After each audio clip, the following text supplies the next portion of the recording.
Saturday Short Shorts. I'm your host as always, JuvyThaKid. Unless it's your first time, you know. Hit me up on all social media except Facebook, JuvyThaKid, JuvyThaKid. Today I got a review for Don't Breathe. It's got Stephen Lang, Jane Levy. It's actually produced by Sam Raimi of The Evil Dead and directed by, I believe his name's Fede Alvarez. He's kind of like the protege of Sam Raimi now. He did the remake of Evil Dead, which Jane Levy was also in. So this movie, basically, just like a quick little summary of it. Group of teenagers go into a house looking for like a big score. They live in Detroit. This takes place in Detroit. So they're kind of like breaking into houses and stuff to get money.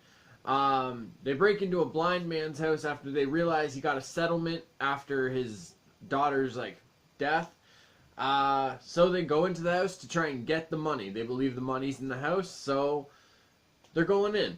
It starts out as like a regular kind of like break-in and everything, although they're like fucking horrible at it. They're jiggling doors like crazy and fucking yelling outside and everything. But once they like encounter this dude, they pretty much realize that he's not like a regular blind man. In the movie, they actually say he's a Gulf War veteran. I'm also going to try and keep this like as spoiler-free as possible for like everyone who actually wants to see the movie still. Towards the end, there will be a bit of a spoiler though. I think this movie has actually like a really cool concept and everything. We haven't, one that like I feel at least, we haven't really seen like in the horror like thriller kind of thing. Can someone who's blind be like any less dangerous or like scary than like the normal horror type character we see? You know what I mean? It's one of those things. I think Stephen Lang does an awesome job as the blind man. That's his name in the movie, the blind man. But you know what? Let's get into the characters quick. So like I said before, there's Jane Levy. She's the lady that you see of the trio from the Evil Dead remake. She plays Rocky. She's trying to get money to get her and her little sister out of Detroit. We got Alex, the white kid you see there. Alex is the son of a security company owner and gets the keys and codes to like be able to break into the houses. And that other dude is named Money.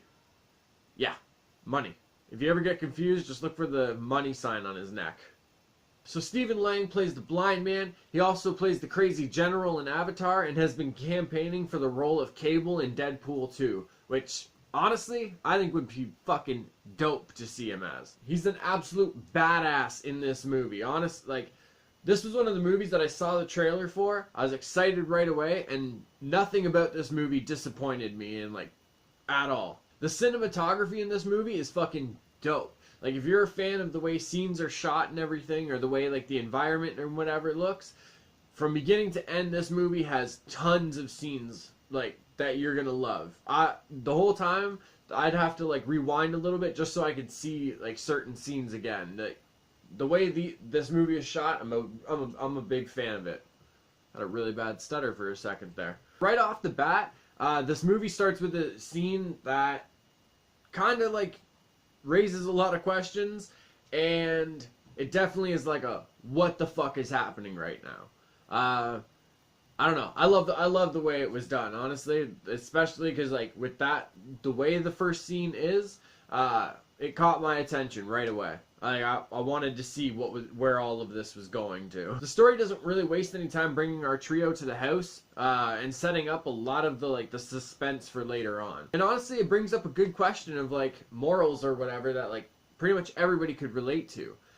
Is there ever a good enough reason to do something wrong, like even if it's going to change your loved one's life and your life for the better? After their loud ass terrible break-in attempt, they do get in. And as they're in the main floor of the house, you see a basement door. Well, at least a door that we find out later goes to the basement, which we'll get into later. But it has one of those big locks on it, and one of the sliding locks that like goes into, you know what I mean? That was an inappropriate gesture. I apologize. Usually when you see a big ass lock like that, it means like stay the fuck out. Just don't go in there. There's probably something being either kept down there, or there's a reason for you guys to be kept out. Big ass lock means no. So Money, with his bright ass idea, shoots the lock off. Like, he uses a water bottle to like kind of suppress the flash or whatever. But it's still loud ass noise. Like, you know, the lock is gonna get hit.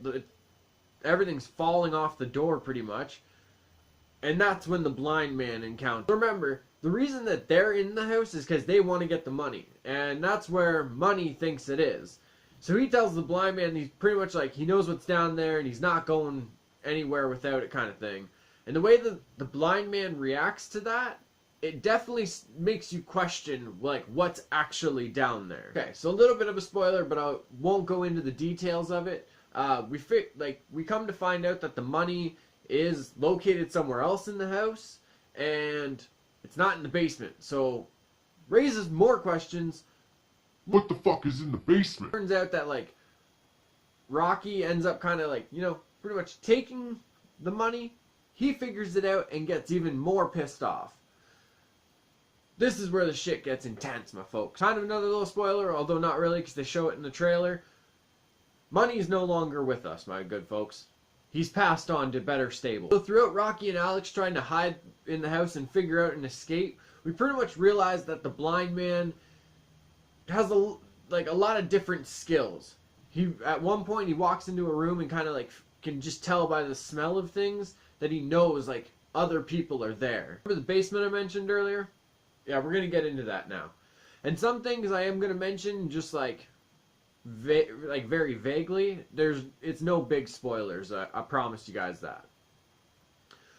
So they pretty much decide the only way to like get out of this dude's house is go through the basement and find like a side window or side door pretty much. As we see in the trailers, we find what's in the basement. He has been keeping somebody down there. And there's a whole story behind that I'm not going to spoil for you guys. But when they first open the basement door, like right away I'm thinking, is this a fucking basement or is this a pit? Because it doesn't have the like usual staircase going down. This is where the pace of the movie kind of changes a little bit. He has it all like rigged up to bells in the house and everything. So he figures out that they're down in the basement.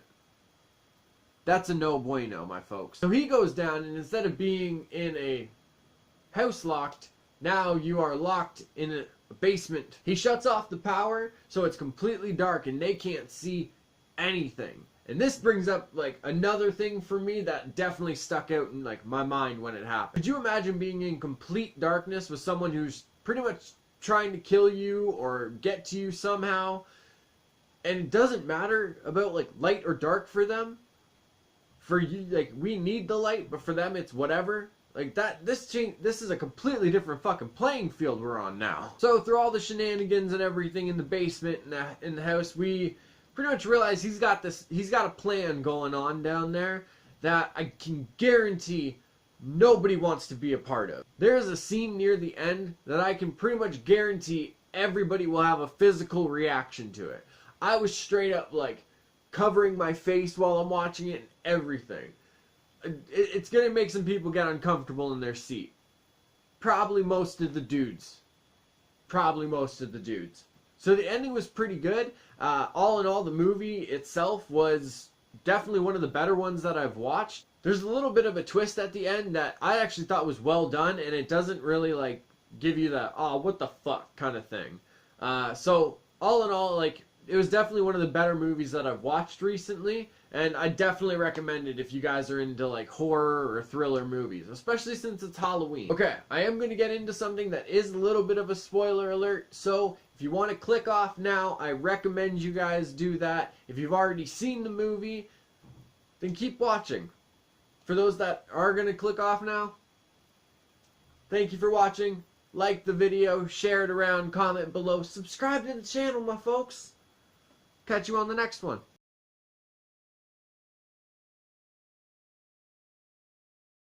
Hey, it's just us now. We've all seen it. We know what the ending is, right? If you're here and you haven't seen the movie, don't bitch at me about spoilers. So at the end, when you see Rocky and her little sister walking out of the terminal, if you felt like there was something that like they just cut out at the end there, you're right. So as we see in the trailer that was originally aired, we actually see the blind man following them out of the terminal. What I think happened with this is they got to the final cut and realized that certain things in the story just didn't really make sense with it.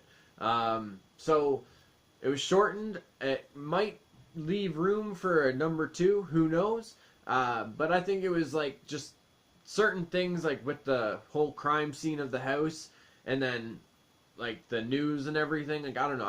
I think it just didn't add up with the story properly. So they ended up having to cut it. Happens with movies a lot. Either way, it was a dope ass movie. Thanks for sticking around, folks. Been your host, JuvyThaKid. Hit me up on Twitter, Instagram, Snapchat, Periscope, all that good shit. JuvyThaKid, as always, my good folks. Like, share, subscribe, comment below.